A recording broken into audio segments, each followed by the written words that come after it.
This is Hidden Killers with Tony Bruschi.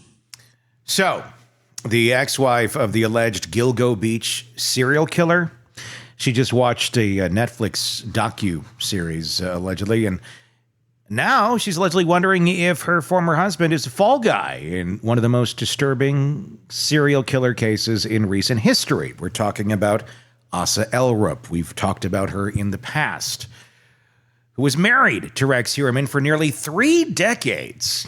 Isn't exactly screaming conspiracy theory from the rooftops, but after finishing Gone Girls, the Long Island serial killer, that's out. It's on Netflix, right? Is it Netflix or is it Max? Yeah, it's Netflix. Okay. She's raising an eyebrow, maybe 2. And honestly, when you dig into the history of corruption inside Suffolk County law enforcement, she might not be completely out of the line to ask, wait, what if? I'll give her that. I can see that. Let's start with the dirty laundry, because Suffolk County has more than a few skeletons in its own closet. James Burke, the former police chief, is now best remembered for not for solving cases, but for going full WWE on a suspect who had the audacity to steal a duffel bag filled with porn and sex tapes from his police-issued vehicle. Yeah. Burke beat the guy, tried to cover it up, and then got slapped with a 46-month prison sentence. Meanwhile, then District Attorney Thomas Spota, instead of investigating Burke, allegedly helped sweep it all under the rug like you do. He was eventually indicted for obstruction, corruption, and witness tampering. All of this. The beatdown, the porn bag, the cover-up would be hilarious if it weren't so grotesquely real. Ellerup's legal team is now asking a very real question. If this is how Suffolk County handled its own messes, how can we trust anything the case is against Heuermann? Well, I can answer some of that. Because your husband wasn't investigated while they were there. It took them being kicked out for anyone to start looking into this more seriously. So I don't know that you really want to go down this road, because, I mean, it may show some connections. Maybe. I don't know. But I don't know that it really leads to he wasn't involved. That doesn't seem to be where a lot of this goes. And don't forget, you've got the hair. And her hair. On the bodies. That's a big deal. On a couple bodies. Yeah, that's kind of a big deal, too. Because, I mean, Richard Allen was convicted on a bullet that likely wasn't even from his gun. You got your DNA on a body. And your daughter's DNA on a body. And his DNA on a body. On separate bodies. On separate places. On separate occasions. What are the odds there? And a weird spreadsheet of activities to do after you've done things to people. Yeah, let's not get started on a spreadsheet of activities. Which, that's a whole other thing. So, Asa seemed like a smart woman. Kind of, who divorced Heuermann not long after his arrest, is reportedly keeping a close eye on his court proceedings, including the ongoing Fry hearing, which could determine whether the DNA against him even makes it to trial. At the heart of the debate is a forensic method called whole genome sequencing, which sounds like something out of CSI, Space Edition. The defense calls it magic. Prosecutors call it science. Dr. Kelly Harris, a highly respected geneticist from the University of Washington, spent an entire day testifying about how the process works and why it's legit. In layman's terms, it's a super detailed way of matching DNA. And in this case, hairs found on the victims reportedly tie back to Heuermann or people close to him, like Ellerup or her children. Prosecutors claim these hairs were recovered from the remains or crime scenes of 6 of the 7 victims. That's not small stuff. It could be the linchpin of the entire case, but again, the defense is arguing that this method has never been tested in New York courtrooms and shouldn't be trusted until it's vetted through the proper legal channels. Well, guess what? Technology evolves. You get new things, and some cases are going to have to start using it. It's been vetted. Just because it's not seen a courtroom in New York yet doesn't mean it's not legit. And just because it's coming in on your trial doesn't mean you can say it's not fair, it's not right. I get it. You're an attorney, you're going to argue that. But it doesn't mean it's like, hey, Billy came up with this down the hall. He thinks it's real. No, not that. A brief rewind on the horror show that is the Gilgo Beach murders. From 93 to 2011, a string of women, most of them sex workers, vanished after meeting clients. Their bodies were eventually found dumped in remote spots along Ocean Parkway. Some were bound, some were dismembered, some were discovered in pieces, scattered between different sites. It was like Long Island's own version of a true crime nightmare. Heuermann, a 61-year-old architect who looked more like a guy you'd call to fix your kitchen backsplash than a suspect serial killer, was arrested in July of 23. He's been charged with the murders of 7 women so far: Amber Costello, Melissa Barthelemy, Megan Waterman, Maureen Brainerd Barnes, Sandra Costello, Jessica Taylor, and Valerie Mack. He's pled not guilty to every single one. And in a move that feels more like a legal strategy than desperation, his defense is now asking the court to split the case into 5 separate trials. Suffolk County's DA office insists there's no evidence the Heuermann family was involved. They were reportedly out of town during the alleged murders, but proximity and DNA are still in the spotlight. And then there's Netflix, adding fuel to the fire with Gone Girls, directed by Liz Garbus, who also made Lost Girls, based on the 2013 book by Robert Kolker. The series shifts focus from the killer to the victims, their families, their stories, and how the system reportedly failed them. It doesn't exactly paint Suffolk County in a golden glow. Quite the opposite. As for Ellerup, it was enough to make her question whether her ex-husband was being thrown under the bus by a system with a very shaky track record, allegedly. She's not denying the tragedy of the crimes. Her attorneys made it clear she extends her sympathies to the victims' families, but she also wants justice to be rooted in truth, not corruption, not cover-up, and not convenience. For someone who shared a home, children, and a life with the accused, it's personal. Whether Heuermann is a monster hiding behind a suburban life or just a man caught in a very dark chapter of county corruption remains to be seen. But the courtroom drama is far from over. The judge still has to decide on the DNA evidence. And if you ask Asa Ellerup, that decision just might decide everything. It might. It really, I mean, if they don't get that DNA in, he'll go down on other things. I mentioned, and I keep mentioning it, every time we bring up Heuermann, my mind goes to his basement and the things that they found in the basement. Yeah, like his litany of child porn. and violent. Concerning. Yeah, all violent in all its nature and all that. Yeah, that might be an issue.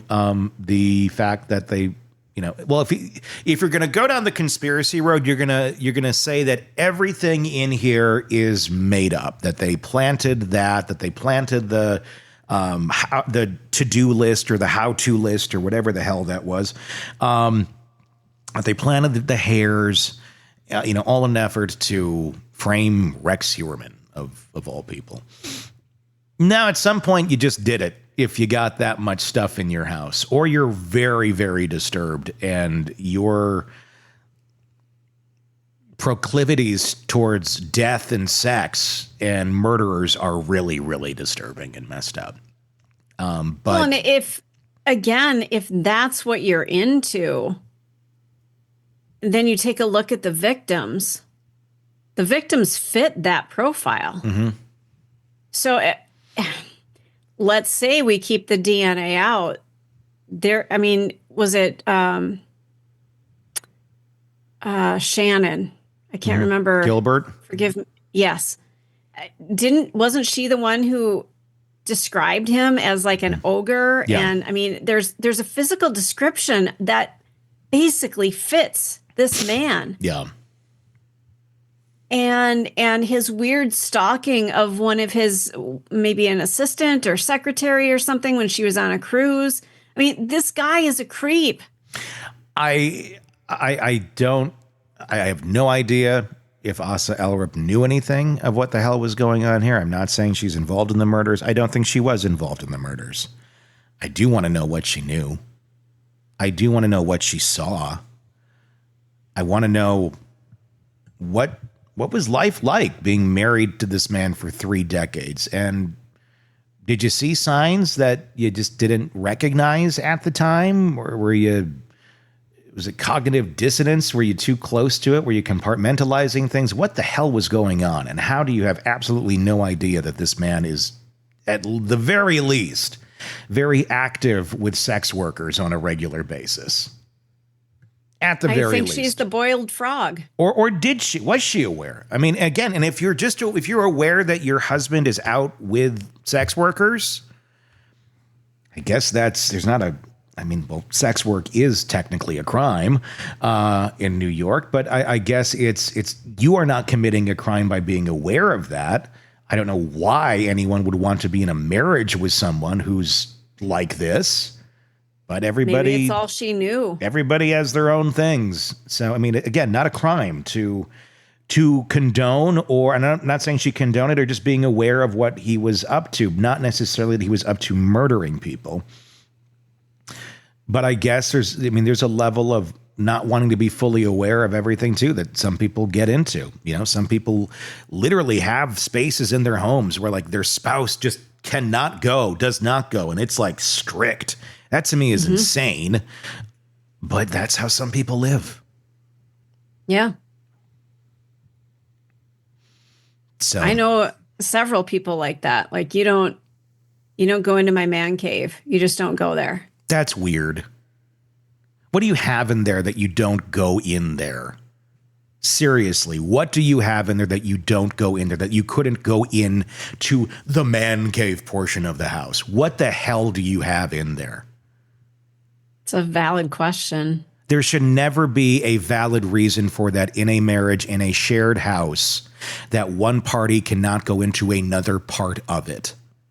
Well, that's to me, insane. that just screams that there's something huge missing and you're just ignoring the huge red flag in front of you. Completely.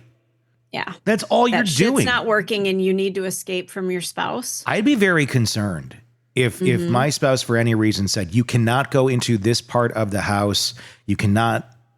Yeah. I mean, I have no problem with privacy where it's like, you don't look through each other's phones. I think that gets into territory. If you're feeling you need to do that, there's issues. I don't think it's not a healthy relationship if, for the sake of the relationship, you're checking through each other's phones and paging through everything. I think there's a level of privacy there that is fine if you trust the other person and things are good. It's never a solution, I think, to go, well, now we're going to check each other's phones just to make sure. That's extremely insecure behavior. It's controlling behavior, if you look at it that way as well. And I don't know that it's ever really justified. And not to say that the other person couldn't be doing something horrible, but if you're at that point, you probably shouldn't be in that relationship. Yep. Because spying on the other or doing random checks on things like you're the parole officer of your spouse is not going to fix your relationship. No. But to not go into a room. Well, a lot of people are in denial and just it's easier to sit where they are than to go, you know what, this situation is not working. They've got a man cave or whatever that room is that I'm not allowed to go into. That's insane. Yeah, it's weird. It's not healthy. There's a lot of people who live in denial. Yeah. And the status quo, they would rather, their bank accounts remain where they are than have to take the hit and get into a situation where they feel free. And what kind of weird control is that too? Of you can't go into this part of the house. Yeah. Again, what are you hiding in that part of the house? I mean, what the hell are you doing that the other person couldn't go in there? I don't see any reasonable explanation. Especially if you inhabit the same house, yes. the same Because guess address. What? If they're doing something illegal, you're also on the line too. Yeah, you are. So you might want to be aware of what's going on in your house. And there is no valid reason ever to not allow that to happen unless you're doing something really, really bad. Or you're afraid that they're going to get mad at you for whatever. And then that's not healthy either. Yep. It's not a healthy relationship if that is what's going on in anyone's relationship at all. There's a lot of unhealthy relationships out there. Oh, yeah. Because I think, it goes, if you're doing that, it goes beyond, he's looking at porn on the computer. If you can't go in there, then erase your history if you're just looking at regular old porn that's not child or illegal or something horrible. What are you so concerned with somebody finding that? Most of it's on your phone now. It's not even on your computer, right? Yeah. So, the phone's portable. It's not a room. So what is happening in your man cave that you don't want your wife to see? Well, I mean, look at that case out of Kansas City where the guys, like, they were all like my age, like early 40s or late 30s, and they go over to their friend's house to watch a Chiefs game. And then they go in the backyard after they did what they thought was cocaine, but it was laced with fentanyl, and they die in the backyard. And the owner of the house doesn't even know about it. And I don't believe I don't know if there was a wife. I do not know the answer to that question. But if you got shit like that going down in your house, and you got, like, hubby's got cocaine and he doesn't know it's laced with fentanyl, or he has cocaine in general in your house that you share children with, you probably should know about that. And you should probably both be on the same page. If hubby's going down to the man cave and he's snorting coke, you should probably be okay with that if that's how you want to live your life. That shouldn't be a secret. It just shouldn't be going on in general, really, if you're a healthy person. But, I mean, if that's your setup and you're all on the same page, like, you don't do that, but I want to do this, and we're going on here and, like, okay, but again, you also have to think of your own liability. This is happening in your house. You also can be in trouble for that, for being in possession of that. Again, there is no viable answer to this. I'm curious, anybody in the comments that wants to argue this and tell me how this is ever a valid idea or reason, I'm all ears, because I just don't see any reason why it would be in a healthy relationship. Well, and I think the key word there is healthy. I think there's probably, ever since the pandemic and quarantine and things like that, I think there's a lot of relationships out there. And I'm just speaking off the cuff here. I'm not a professional, but I feel like there's a lot of relationships that deteriorated, and people are just going through the motions now. It's just, they looked at their finances. They looked at living situations. It's just, people are stuck. People are stuck and they don't know what the fuck to do. And they look at their retirement accounts and all of their bank accounts and go, I'm going to lose everything if I leave this situation. So I would rather stay here, be miserable. And put up with that sort of demand. Yeah. Yeah. And, the price of things right now is so high that I think a lot of people are just like, I can't take that hit. They feel trapped. They're cornered. It's easier to exist where you are. Yeah, but it's not. Than to do anything. At the end of the day, it's not. What's worse than spending another day in a toxic, abusive relationship? Spending another day in a toxic, abusive relationship. That's the worst thing. And people keep going down that path over and over. The best thing is to get out. No matter what. I hear it's it a difficult. lot. It's difficult. I know it is. But, yeah. You can also end up in this situation. Or you can end up dead. That happens a lot too. I imagine it does. Or your kids are subjected to this insanity. And then they grow up and think, oh, this is normal. Daddy can hide anything he wants from mom. Right. And if they're little boys, then they get into a relationship later. Well, dad did it. This is totally fine. Little girls, well, dad did it to mom, so I'm totally cool if my husband sets up a rule like that. That seems normal. Yeah. You're also demonstrating toxic behaviors to your children, which will then repeat those cycles. And God knows what will happen to them. So. Oh, and you're allowing toxic behavior to yourself, too. That, too, yeah.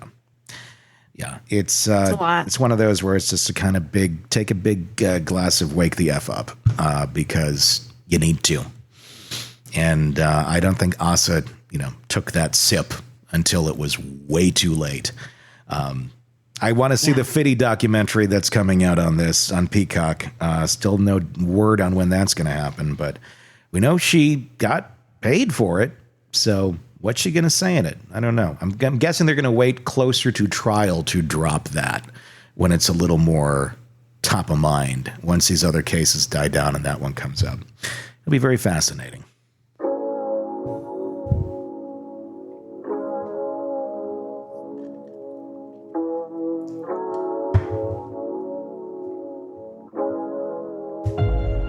Want to stay on top of the latest true crime cases? Press subscribe now and never miss a breaking update from the Hidden Killers podcast and True Crime Today.